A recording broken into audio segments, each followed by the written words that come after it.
नमस्कार दोस्तों, स्वागत है आप सभी का एक बार फिर से। मैं सत्यम स्वागत करता हूं आप सभी का सात्विक सत्यम में। दोस्तों, हम पिछले कुछ दिनों से देख रहे हैं उपनिषद, और उपनिषद में भी हम विशेषकर अभी कठोपनिषद को देख रहे हैं। कठोपनिषद की अब तक हमने 5 बल्लियों को देख लिया है, एंड आज के इस वीडियो में हम कठोपनिषद की 6ठी बल्ली शुरू करने जा रहे हैं। बल्ली काफ़ी इम्पोर्टेंट है और इस कठोपनिषद की अंतिम बल्ली है। आप लोगों से एक निवेदन है, अगर आप इस वीडियो पे आए हैं तो आप वीडियो को लास्ट तक ज़रूर देखिएगा, आपको कुछ ना कुछ सीखने को ज़रूर मिलने वाला है। बने रहिएगा मेरे साथ। और हाँ, यदि आप इस वीडियो पे नए हैं तो आप इससे पहले वाले वीडियो को ज़रूर चेकआउट कीजिएगा, उसमें भी आपको बहुत कुछ सीखने को मिल सकता है। वो वीडियोज़ भी काफ़ी इन्फॉर्मेटिव हैं, आप उन वीडियोज़ को भी देख सकते हैं। तो चलिए बिना किसी विलम्ब के शुरू करते हैं। तो दोस्तों, इस बल्ली में जब यमाचार्य नचिकेता को बता रहे हैं आत्मा के और परमात्मा के बारे में, तो नचिकेता यमाचार्य से कहता है कि आचार्य, आपने मुझे आत्मा संबंधी, परमात्मा संबंधी बहुत सारी बातें बताई, लेकिन अब यह भी तो बताइए कि मैं उस परमेश्वर, उस परमात्मा को कैसे प्राप्त करूं। तो देखो, इस बल्ली का जो प्रथम श्लोक है, आज हम उसी को देखेंगे। श्लोक काफ़ी महत्वपूर्ण है, इसलिए इस वीडियो में हम केवल एक ही श्लोक देखेंगे, इसको बड़ा ही डीपली समझेंगे, इसके एक एक वर्ड का मीनिंग समझते हुए हम चलेंगे। तो श्लोक क्या कहता है? श्लोक है कठोपनिषद 6ठी बल्ली, प्रथम श्लोक। ऊर्ध्वमूलः अवाकुशाखा एषा अश्वत्था सनातनः तदेव शुक्रम तद ब्रह्म तदेव अमृतम उच्यते तस्मिन् लोकाश्रिता सर्वे तद उ न अत्यति कश्चन एतद्वे तदः। इसका क्या अर्थ है? देखो, यहाँ पर सबसे पहला आता है ऊर्ध्वमूल। ऊर्ध्व मतलब ऊपर की ओर, मूल मतलब जड़, जिसकी जड़ ऊपर की ओर है, या ऊपर की ओर जड़ वाला। अवाक शाखा, अवाक शाखा का मतलब क्या है? नीचे की ओर शाखा वाला, मतलब जड़ ऊपर की तरफ है और नीचे की ओर शाखाएं हैं। ठीक है। ऐशो, यह है। अश्वत्थ, अश्वत्थ का मतलब है पीपल का पेड़, या इसको हम ऐसे भी कह सकते हैं। देखो, संस्कृत में पीपल के पेड़ को अश्वत्थ बोलते हैं, ठीक है। लेकिन यहाँ पर अश्वत्थ का मतलब क्या है? अश्वत्थ जो है 3 शब्दों से मिलकर बना है, अ, स्व और स्थ। ए का मतलब है निषेध से, मतलब नहीं, जैसे सत्य है, और सत्य के अगर ए लग जाए तो वो असत्य है, मतलब सत्य का निषेध। ठीक रहे हैं, समझ रहे हो? इसी तरह स्व, स्व का मतलब है आने वाला कल, जो कल आने वाला है उसको स्व बोला। और एक है स्थ, स्थ का अर्थ है यहाँ पर स्थित रहने वाला। तो स्वत्थ का मतलब क्या हुआ?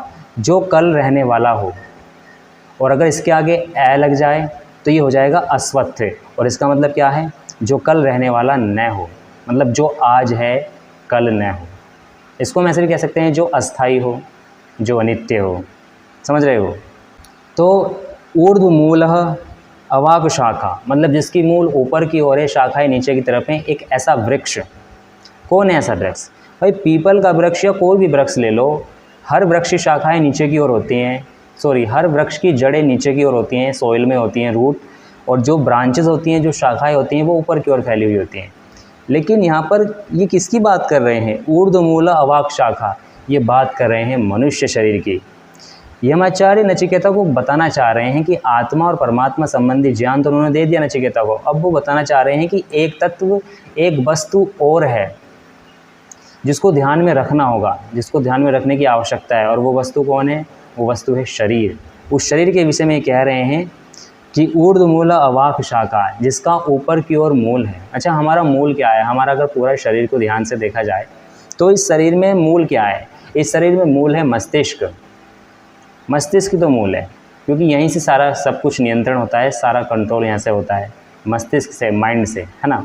जिसका माइंड ठीक नहीं है, जिसका मस्तिष्क ठीक नहीं है, उसका कुछ भी ठीक नहीं है। तो हमारा मूल क्या है? हमारा मूल है हमारा मस्तिष्क। तो इसीलिए इन्होंने बोला ऊर्ध्वमूल, मतलब जिसका मूल ऊपर की तरफ है। हमारा मूल ऊपर की तरफ है ना। फिर कहते हैं अवाक शाखा, नीचे की ओर शाखाएं। अब ये जो हमारे हाथ पैर है, इन्होंने उनको शाखाओं से संबोधित किया है। आगे बोलते हैं ये अश्वत्थ। अश्वत्थ का मतलब जो आज है कल नहीं, मतलब जो अस्थाई है। तो ये यमाचार्य नचिकेता को बता रहे हैं कि ये जो शरीर है, इसको ऐसा जान कि ये अनित्य है, आज है कल नहीं, इसका कोई पता नहीं कि कब ये छूट जाए। ठीक है। उसके आगे बोलते हैं ये सनातनः। सनातनः का मतलब यहाँ पर है जो सदा रहने वाला है। अब यहाँ पर दो परस्पर विरोधी बातें देखने को मिल रही हैं। एक तरफ तो यमाचार्य नचिकेता को बता रहे हैं कि ये शरीर अस्वस्थ है, इसको अस्वस्थ जान, मतलब जो आज है कल नहीं। और एक तरफ ये कह रहे हैं कि सनातन है, मतलब सनातन भी जान। ऐसा इन्होंने क्यों बोला? ये परस्पर दो विरोधी बातें यहाँ पर क्यों आई? देखो, उपनिषद रहस्यवादी हैं, इनकी जो भाषा है बहुत रहस्य वाली है। इसको हम ऐसे समझेंगे, हमारा जो शरीर है वैसे तो अनित्य है, इस शरीर का कुछ नहीं पता कब छूट जाए, है ना। हम हमने लिया है, लेकिन मरेंगे भी हम एक तिथि के बाद। तो ये तो सत्य है, शाश्वत सत्य है, मरना तो है। तो यमाचार्य नचिकेता को ये कहना चाह रहे हैं कि भाई जितना भी समय है, इस समय में उस परम सत्ता को जानना है, उस परम सत्ता को जानना है, उस परमेश्वर को जानना है, मतलब साधना करनी है। हमारे पास जितना भी समय है उसमें साधना करनी है, उसको जानना है। और उसको जानने का सबसे बड़ा साधन यह है शरीर है, और इस शरीर का कोई पता नहीं कि ये कब छूट जाए, इसलिए इन्होंने उसको अस्वस्थ बोला। लेकिन यहाँ पर एक बात और समझने की है कि साधना जो है सिर्फ एक जन्म में नहीं चलती, साधना तो जन्म जन्मांतर तक चलती रहती है। भाई परमात्मा की प्राप्ति ज़रूरी नहीं कि एक ही जन्म में हो जाए, ऐसा ज़रूरी नहीं है। कुछ लोग ऐसा सोचते हैं कि इसी जन्म में परमात्मा की प्राप्ति हो जाएगी। हो भी सकती है, अगर सही तरीके से चलें तो हो भी सकती है, लेकिन ज़रूरी नहीं है कि इसी जन्म में परमात्मा की प्राप्ति हो जाए। जन्म जन्मांतर लग जाते हैं उस प्रभु की प्राप्ति में। इसलिए तो यमाचार्य कह रहे हैं कि हे नचिकेता, इस शरीर को अस्वस्थ जान, मतलब ये आज है कल नहीं भी हो सकता। लेकिन तू निराश भी मत हो। क्यों? क्योंकि ये सनातन भी है। सनातन कैसे है? प्रभास सनातन है। इसको ऐसे समझते हैं, हमने जन्म लिया, हम मरेंगे, हम अनित्य हैं। लेकिन अगर हम इस बात को ध्यान से समझें, हमने जन्म लिया, हम मरेंगे, लेकिन फिर भी हम जन्म लेंगे, फिर मरेंगे, फिर हम जन्म लेंगे, फिर हम मरेंगे। तो ये जो प्रवाह है, अगर इस दृष्टिकोण से देखा जाए तो हम नित्य हैं। नित्यता दो प्रकार की होती है, ठीक है। अगर हम उपनिषद के अकॉर्डिंग देखें तो नित्यता दो प्रकार की होती है। कौन कौन सी होती है? एक तो वो जो सदा रहने वाली है, मतलब जो सदा न उत्पन्न हुआ न होगा। एक नित्यता वो है जो सदा न उत्पन्न हुआ और न नष्ट होगा। ऐसी वस्तु को नित्य कहा जाता है। और ऐसी वस्तु कौन कौन सी हैं? ऐसी वस्तु है तीन: परमात्मा, जीवात्मा और मूल प्रकृति। ये वस्तु ना तो कभी उत्पन्न हुई और ना ही कभी ये नष्ट होंगी। एक नित्यता तो ये हो गई। दूसरी नित्यता के विषय में ये कहते हैं, जो वस्तु उत्पन्न होती है, नष्ट होती है, और फिर उत्पन्न होती है, फिर नष्ट होती है। ये क्रम जिसका लगातार चलता रहता है, और जो उत्पन्न और नष्ट होने से युक्त तो है, लेकिन फिर भी उसका प्रवाह चलता रहता है, उसे कहते हैं कि ये वस्तु प्रवाह से नित्य है। और ये प्रवाह से नित्य कौन है? ये शरीर है। क्योंकि शरीर, इसका जन्म होता रहता है और इसकी मृत्यु भी होती रहती है। तो यमाचार्य नचिकेता को बता रहे हैं कि अस्वस्थ के साथ साथ यह भी समझ कि ये शरीर सनातन है, प्रवाह से सनातन है, नित्य है, ठीक है। आगे कहते हैं तदेव शुक्रम, अर्थात तदेव मतलब तद वह एव ही शुक्रम, शुद्ध निर्मल है। ये जो शरीर है इसको शुद्ध जान। अब शुद्ध का मतलब क्या है यहाँ पर? पवित्र, निर्मल। जितने भी शरीर हैं, जितने भी इस संसार में जितने भी शरीर हैं, जितनी भी जीव योनियाँ हैं, उन सभी में सबसे पवित्र शरीर अगर किसी का है तो वो ये मनुष्य का शरीर है। इसको सबसे पवित्र जान, ऐसा यमाचार्य नचिकेता को बता रहे हैं। आगे लिखते हैं तद ब्रह्मा। इसका क्या मतलब है? तद ब्रह्मा, इसका मतलब ये है वह सबसे बड़ा है। आकार की दृष्टि से नहीं, महत्व की दृष्टि से। ये जो शरीर हमको मिला है, मनुष्य शरीर, ये सबसे बड़ा है। तद ब्रह्मा, यहाँ पर ब्रह्मा का मतलब है बड़े से, सबसे बड़ा है। आकार की दृष्टि से नहीं, महत्व की दृष्टि से। जितनी भी जीव योनियाँ हैं उनमें सबसे अधिक अगर महत्वपूर्ण कोई शरीर है तो वो मनुष्य शरीर है। इस बात को तो हम सभी जानते हैं। मनुष्य एकमात्र ऐसा प्राणी है जो कुछ भी कर सकता है, अपनी बुद्धि और बल के विवेक पर कुछ भी कर सकता है। बड़े से बड़े जीवों को धराशायी कर सकता है, कुछ भी कर सकता है। तो इसलिए ये बोल रहे हैं तद ब्रह्मा, अर्थात आकार की दृष्टि से नहीं, महत्व की दृष्टि से ये बड़ा है। आगे ये बोलते हैं तदेव अमृत अमुच्यते, तदेव अमृतम उच्यते, अर्थात वह ही, मतलब इसके द्वारा ही अमृत को प्राप्त किया जा सकता है। ये जो शरीर है, ये जो मनुष्य रूपी शरीर है, इसी के द्वारा अमृत का स्वाद चखा जा सकता है।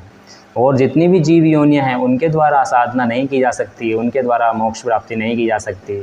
इस मनुष्य शरीर के द्वारा ही मोक्ष प्राप्ति की जा सकती है, इसके द्वारा ही उस परमात्मा को प्राप्त किया जा सकता है। और कोई ऐसा शरीर नहीं है जिससे ऐसा साधना की जाए। ठीक है, आगे लिखते हैं, तस्मिन् लोकाश्रिता सर्वे, जितने भी लोग हैं सब उसी पर आश्रित हैं। किस पर आश्रित हैं? इस मनुष्य देह पर, इस मनुष्य शरीर पर। देखो मैं आपको पढ़ के बताता हूँ। जितने भी शरीर हैं, जितनी भी योनियाँ हैं, वो सब मानव शरीर पर आश्रित हैं। ये सभी मानव शरीर के लिए हैं। इन सब शरीरों का उद्देश्य है अंतर्मुखत्वा व्यक्ति आत्मा मनुष्य शरीर को प्राप्त कर सके। जितने भी मानव, जितने भी शरीर हैं, जितने भी योनियाँ हैं, इन सब शरीरों का क्या उद्देश्य है? इनका यही उद्देश्य है कि ये मनुष्य शरीर को प्राप्त कर सकें। ये जितने शरीर हैं इनकी यात्रा चल रही है, जितने भी शरीर हैं इन सभी की एक यात्रा चल रही है। ये सब अपने भोगों को भोग रहे हैं, लेकिन लक्ष्य इनका यही है कि फिर से मनुष्य शरीर को प्राप्त किया जाए। तो इसलिए इन सब का आश्रय, इन सब का आधार ये मनुष्य शरीर ही है। इसीलिए तो कह रहे हैं कि तस्मिन् लोकाश्रिता सर्वे, सारे लोग उसी पर आश्रित हैं। लोक का मतलब यहाँ पर है जिसके थ्रू देखा जा सकता है या जिसमें देखा जा सकता है। तो इस लाइन का यहाँ पर अर्थ यह है कि जितने भी लोग हैं, जितने भी लोग में शरीर हैं, योनियाँ हैं, सब इस मनुष्य शरीर पर आश्रित हैं। ठीक है, जितनी भी योनियाँ हैं, जितने भी जीव जंतु हैं, सब भोग रहे हैं, सब भोग योनि में हैं। और वे सभी भोग योनि को भोगते हुए उनका यही उद्देश्य है कि वे भी मनुष्य शरीर को प्राप्त करें और मनुष्य शरीर को प्राप्त करके साधना करें और इस जन्म मरण के बंधन से छूट सकें। आगे लिखते हैं, तदु ना अत्येति कश्चन। इसका अर्थ यह है उसको न नहीं अत्येति लांघता है बढ़कर कश्चन कोई भी। उसको, किसको? इस मनुष्य शरीर को। इस मनुष्य शरीर को कोई भी नहीं लांघ सकता। जितने भी जीव योनियाँ हैं, जितने भी जीव जंतु हैं, उन सभी को अगर देखा जाए तो इस मनुष्य शरीर को, इस मनुष्य को कोई नहीं लांघ सकता। अर्थात इसका अतिक्रमण कोई नहीं कर सकता, मनमानी कोई नहीं कर सकता इसके आगे। ये जो मनुष्य शरीर है, ये जो मनुष्य है, ये सबका गुरु है। सभी जीवों की अपेक्षा ये सबका गुरु है। कोई जीव कितना ही शक्तिशाली क्यों ना हो, हाथी, शेर, चीता, ये कितने ही शक्तिशाली बलशाली क्यों ना हो, लेकिन मनुष्य के सामने तो ये फेल है ना। मनुष्य का अतिक्रमण नहीं कर सकते। मनुष्य तो इनको अपने वश में कर सकता है। ठीक है, एकांकी दृष्टि से देखा जाए, जैसे हाथी है, बल बहुत है उसमें, चीता है, फुर्ती बहुत है उसमें, चील है, उसकी नज़रें बहुत तेज़ हैं, दूर से ही देख लेती है। हालांकि एकांकी दृष्टि से हर जीव की अपनी अलग उपयोगिता है, अपनी अलग विशिष्टता है, लेकिन मनुष्य का कोई भी अतिक्रमण नहीं कर सकता। मनुष्य ने ऐसे ऐसे वाहन बना दिए जो बहुत तीव्र गति से चलते हैं, और जिस तरह पक्षी आकाश में उड़ते हैं ऐसे मनुष्य ने विमान बना दिए, आकाश में मनुष्य भी उड़ सकता है। ऐसे कैमरे, ऐसे इसकी दूरबीन बना दी जिनसे बहुत दूर तक देखा जा सकता है ना। मनुष्य ने इतने सारे अनुसंधान किए, तो सब जीवों को उसने अपने अधीन कर रखा है। इसलिए कह रहे हैं कि कितने भी जीव हों, कैसे भी जीव हों, लेकिन मनुष्य का अतिक्रमण कोई नहीं कर सकता। मनुष्य तो मनुष्य है। इसीलिए सब जीव योनियाँ भोग रही हैं और चाह रही हैं कि हमको भी मनुष्य शरीर प्राप्त हो। एतद्वेतत्, वही ब्रह्म है, वही ब्रह्म है। इसका क्या मतलब है? ये मनुष्य शरीर ही ब्रह्म है। इस लाइन का अर्थ यह है कि मनुष्य शरीर पाकर ही उस ब्रह्मा की प्राप्ति हो सकती है। क्योंकि हम मनुष्य ही एकमात्र ऐसे प्राणी हैं जो भोग योनि में तो है हम भी, लेकिन भोग के साथ साथ हम कर्म योनि भी हैं, कर्म योनि में भी हैं। हमको कर्म करने की स्वतंत्रता है और अन्य किसी जीवों को कर्म करने की कोई स्वतंत्रता नहीं है। जितने भी जीव जंतु हैं, पशु पक्षी हैं, सब भोग रहे हैं, सब भोग योनि में, लेकिन हम एकमात्र ऐसे प्राणी हैं जो कर्म भी कर रहे हैं। अर्थात हम ही ब्रह्मा हैं, मतलब हम ही ब्रह्म को प्राप्त कर सकते हैं। हम मनुष्य शरीर, हम मनुष्य देह वाले जीवात्मा ही उस परम ब्रह्म को प्राप्त कर सकते हैं और कोई जीव उसको प्राप्त नहीं कर सकता। तो इसीलिए तो कह रहे हैं यही ब्रह्मा है, अर्थात यही उस प्रभु को प्राप्त करने में समर्थ है। तो दोस्तों आज हमने ये देखा कठोपनिषद छठी वल्ली का प्रथम श्लोक, एक बार फिर से पढ़ के बता देता हूँ। ऊर्ध्वमूल वाग शाखा, जिसके मूल ऊपर की तरफ है, वाग शाखा जिसकी शाखाएं नीचे की तरफ हैं। एशो अश्वत्था, यह अश्वत्थ है अर्थात आज है कल नहीं। सनातन है, सनातन है, प्रभा से नित्य है, सनातन है। तदेव शुक्रम, यह शुद्ध है, पवित्र है। सभी जितने भी शरीर हैं उन सब में सबसे पवित्र शरीर मनुष्य का है।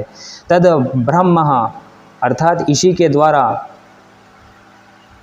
तद ब्रह्म अर्थात यह सबसे बड़ा है, आकार की दृष्टि से नहीं, महत्व की दृष्टि से यह सभी जीवों में सबसे बड़ा है।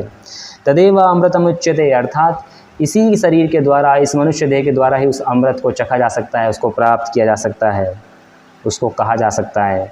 तस्मिन् लोकाश्रिता सर्वे, जितने भी लोग हैं सब इसी मनुष्य पर आश्रित हैं, जितने भी जीव योनियाँ हैं सब इसी पर आश्रित हैं। तदु न अत्यति कश्चन, इसको कोई भी नहीं लाग सकता, इसका अतिक्रमण कोई नहीं कर सकता। एतद् वेतत् अर्थात वह ब्रह्मा है, इस शरीर के द्वारा ही उस ब्रह्मा को प्राप्त किया जा सकता है, उस परमेश्वर को प्राप्त किया जा सकता है। तो आज हमने देखा इस कठोपनिषद की 6वीं वल्ली का ये प्रथम श्लोक। उम्मीद करता हूँ आपको कुछ समझ में आया होगा, आपको वीडियो अच्छा लगा होगा। अगर आपको वीडियो अच्छा लगा हो तो वीडियो को आप लाइक कर सकते हैं। यदि आप इस चैनल पर नए हैं तो आप चैनल को सब्सक्राइब कर सकते हैं और मेरे साथ स्वाध्याय कर सकते हैं कठोपनिषद का। ठीक है, मैं मिलूँगा आपसे अगली वीडियो में दूसरे श्लोक के साथ। तब तक के लिए आप अपना ध्यान रखिए। Take care of yourself. Thank you so much for watching me. Have a good day. ओम सच्चिदानंद ईश्वराय नमो नमः।